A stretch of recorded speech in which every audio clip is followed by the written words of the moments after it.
Assalamualaikum warahmatullahi wabarakatuh. Waalaikumsalam warahmatullahi wabarakatuh. Perkenalkan, nama saya Talita Zahra Maryam. Saya Sinta Mutiara. Saya Fatimah Putri Hasani. Kami dari kelompok 8 akan mempresentasikan mengenai makalah kami yang berjudul Mustarak, Muradif, dan Musyarak. Adapun hal-hal yang melatar belakangi kami mengangkat judul ini, yaitu yang pertama, pentingnya ilmu usul fikih dalam menggali hukum Islam dan memahami makna dari isi Al-Quran. Ilmu usul fikih sebenarnya merupakan ilmu yang sangat penting bagi seorang mujtahid dalam upaya memberi penjelasan mengenai nas-nas syariat Islam dan menggali hukum Islam. Yang kedua yaitu dibutuhkannya pemahaman sejarah kebahasaan dalam memahami makna Al-Quran. Untuk dapat memahami isi Al-Quran secara cepat dan efektif, maka sebuah keharusan untuk memahami kaidah kebahasaan terlebih dahulu. Hal ini mengandung arti seorang pengkaji harus memahami arti dari makna kata tersebut. Hal yang melatar belakang ketiga yaitu banyaknya pembaca Al-Quran yang tidak paham mengenai kaidah kebahasaan dalam memaknai Al-Quran dan hadis. Banyaknya pembaca yang tidak memahami dan ingin memahaminya, tapi kalau misalnya orang-orang yang ingin memahami tidak paham mengenai kaidah kebahasaan itu, maka akan terjadi kesalahan penafsiran dan akan menimbulkan kesalahpahaman. Nah, untuk selanjutnya akan ada pemaparan tujuan dari makalah kami yang akan disampaikan oleh Sinta. Tujuannya mengangkat makalah ini adalah untuk memahami tentang hal-hal yang termasuk dalam pembahasan muradif dan musyarak, meliputi pengertiannya, bentuk-bentuknya, implikasi hukum atau dilalahnya, dan kaidah-kaidah yang menyangkut lafaz muradif dan musyarak. Dan kita akan membahas tentang muradif. Pengertian muradif menurut Kamus Besar Bahasa Indonesia atau KBBI, arti kata muradif adalah bentuk bahasa yang maknanya mirip atau sama dengan bentuk lain. Menurut bahasa, artinya adalah membonceng atau ikut serta. Dan menurut ahli usul fikih adalah beberapa lafaz terpakai untuk satu makna. Jadi dapat kita simpulkan atau ditarik kesimpulan bahwa muradif adalah beberapa lafaz yang hanya memiliki satu arti. Yang kedua, kita akan membahas hukum muradif. Jumhur ulama menyatakan bahwa mendudukan dua muradif pada tempat yang lain diperbolehkan selama hal itu tidak dicegah oleh syar'i. Pendapat lain mengatakan bahwa diperbolehkan jika masih satu bahasa. Jadi, seluruh ulama sepakat bahwa lafal yang satu dapat menempati tempat lafal yang lain selama tidak berubah arti atau makna serta syarat tidak melarangnya. Seperti contohnya, menurut pendapat Imam Maliki dan Imam Syafi'i, tidak boleh membaca takbir selain lafal Allahu Akbar. Sedangkan menurut Imam Abu Hanifah, boleh mengganti lafal takbir dengan lafal yang lain seperti Allahu Azim dan Allahu A'la.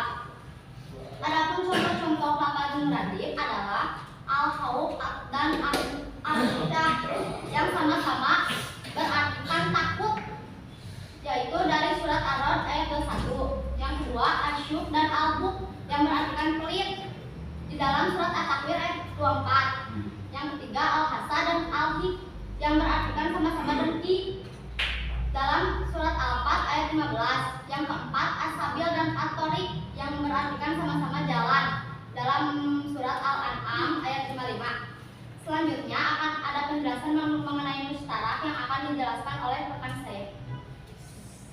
Pembahasan mengenai pengertian musyarak yaitu musyarak adalah lafaz yang mempunyai dua arti yang sebenarnya dan arti tersebut berbeda-beda, seperti lafaz laun yang artinya putih atau hitam. Menurut Ibnu Al-Habib dalam kitab Syarah Al-Mufassal, satu lafaz kata yang menunjukkan lebih dari satu makna yang berbeda dengan penunjukan yang sama menurut Al-Habib dalam bahasa tersebut. Kedua, menurut Muhammad Abu Zahra dalam kitabnya Usul, satu lafaz yang menunjukkan lebih dari satu makna yang berbeda-beda batasannya dengan dalam bergantian. Dapat ditarik kesimpulan bahwa musyarak adalah suatu lafaz yang mempunyai dua arti atau lebih. Berikut penjelasan hukum lafaz musyarak, yaitu apabila lafaz musyarak dalam nasyari adalah musyarak antara sejumlah makna bahasaan, maka wajib dilakukan ijtihad untuk menentukan makna yang dikehendaki daripadanya. Karena syar'i tidaklah menghendaki pada suatu lafaz kecuali salah satu makna saja. Yang ketiga, sebab terjadinya lafaz musyarak. Satu kata dipergunakan oleh dua suku bangsa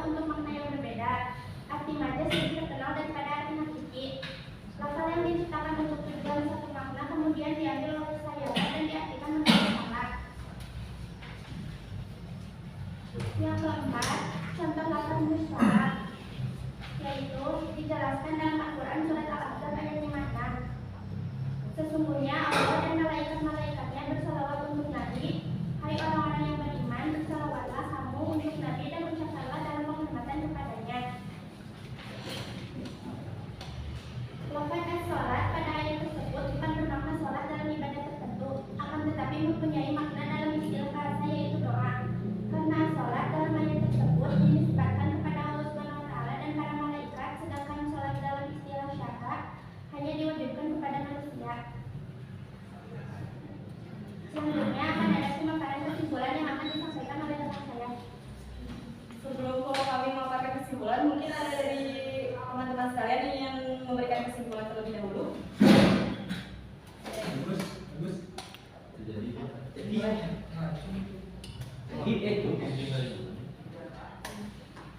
Kesimpulannya, jadi lafaz muradif itu yaitu lafaz yang mempunyai banyak lafaz tapi maknanya satu.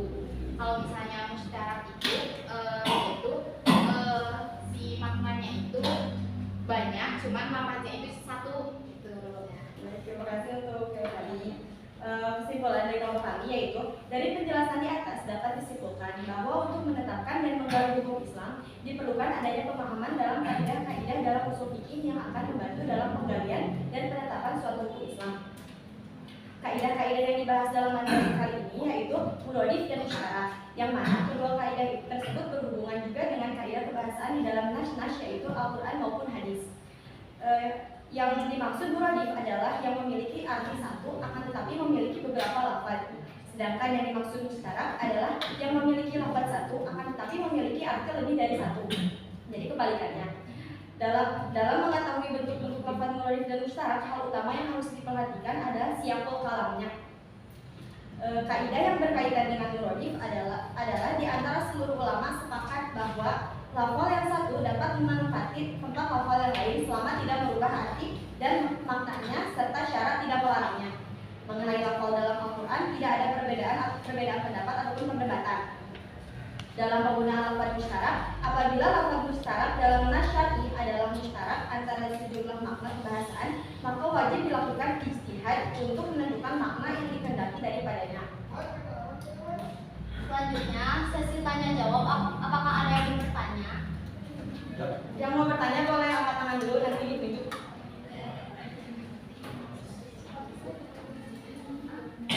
Boleh langsung angkat tangan ya. Belum yakin. Oh, sekarang? Boleh aja.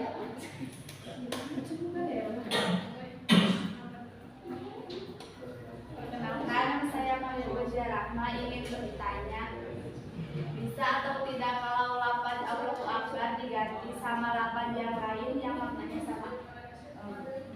Ditampung dulu ya pertanyaannya, berlanjut ke pertanyaan kedua. Siapa dulu?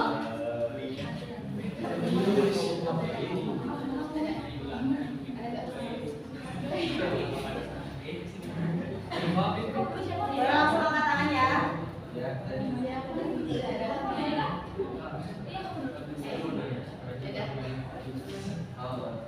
Perkenalkan, nama saya Yovani Milanda. Izin bertanya, jika kalau misalnya seseorang itu nggak paham kaidah kebahasaan di Al-Quran itu fatal ya, akibatnya jadi bisa memunculkan kesalahpahaman. Nah, ada masih cara efektif buat kita supaya untuk bisa memahami si kaidah kebahasaan itu, seperti contohnya muradif sama musyarak itu, biar kita tuh paham gitu, biar tidak terjadi kesalahpahaman dalam memahaminya. Buat pertanyaan selanjutnya.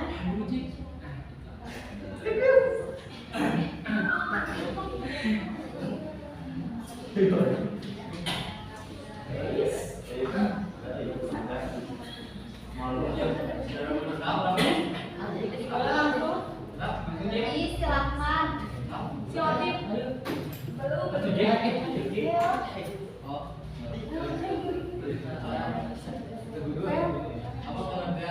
Boleh Latin. Apa?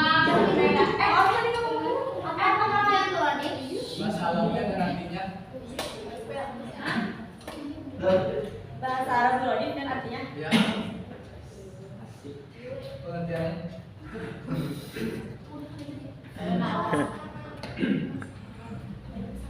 buat pertanyaannya cuma dibatas sampai 5. Boleh. Ini waktu tanya apa perbedaan? Perbedaan dong. Emang Boleh. nama saya Siti Fatimah Ajmi. Jadi bertanya, apa perbedaan musyarat dan muradif?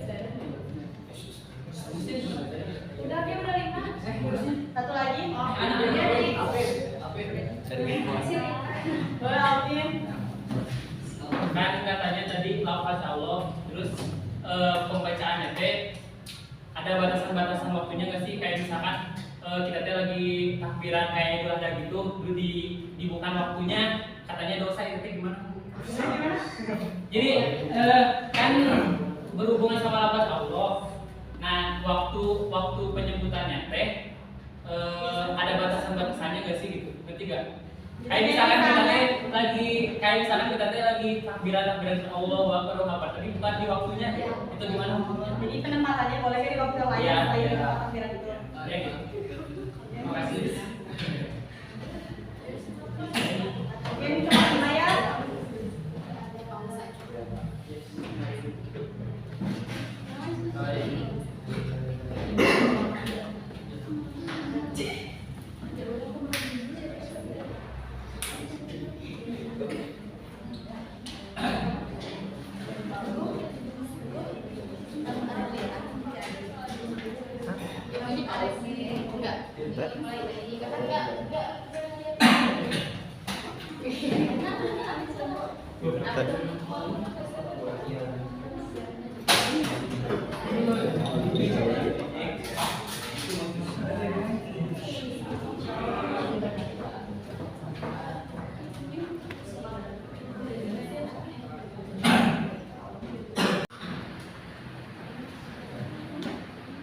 Izin menjawab pertanyaan Amelia. Bisa atau tidak Pak? Atau apa jika dengan lafaz lain? Jawabannya bisa. Karena menurut Imam Abu Hanifah boleh mengganti lafaz takbir dan lafaz lain seperti Allahu Akbar dan Allahu Akbar karena kita beribadah bukan mengenai lafaznya tapi mengenai maknanya atau artinya.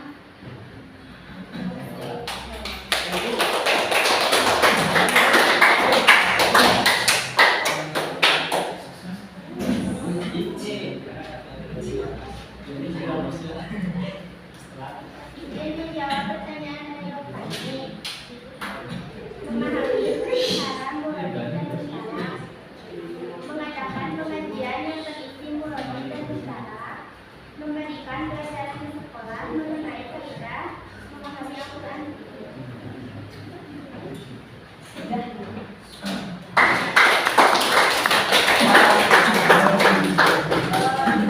Jawab untuk pertanyaan ketiga dari tadi yaitu mengenai bahasa pengertian dari bahasa Arab muradif ya. Pengertian bahasa Arabnya itu al-muradifu wal lafzu al-muta'abbidu lil ma'na wahid, yang artinya yaitu muradif adalah lafaz yang bermacam-macam dengan arti yang sama. Muradif sama artinya dengan sinonim.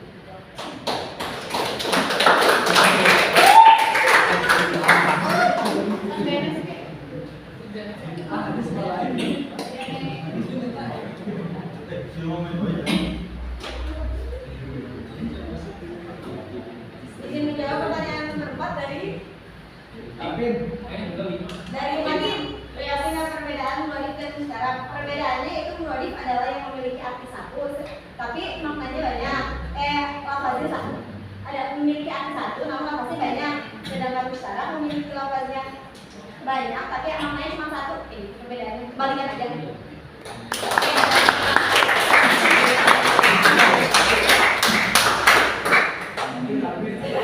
Izin menjawab buat pertanyaan Alvin. Takbir itu ada dua macam, yaitu takbir muqayyad dan takbir mutlak. Takbir muqayyad bacanya setelah sholat, baik sholat fardu maupun sholat sunnah. Yang kedua yaitu takbir mutlak yang disebut juga dengan takbir mursal, yaitu yang dibacanya dimulai dari terbenam matahari terakhir bulan Ramadan dan bulan Idul Adha. Nah, hukumnya itu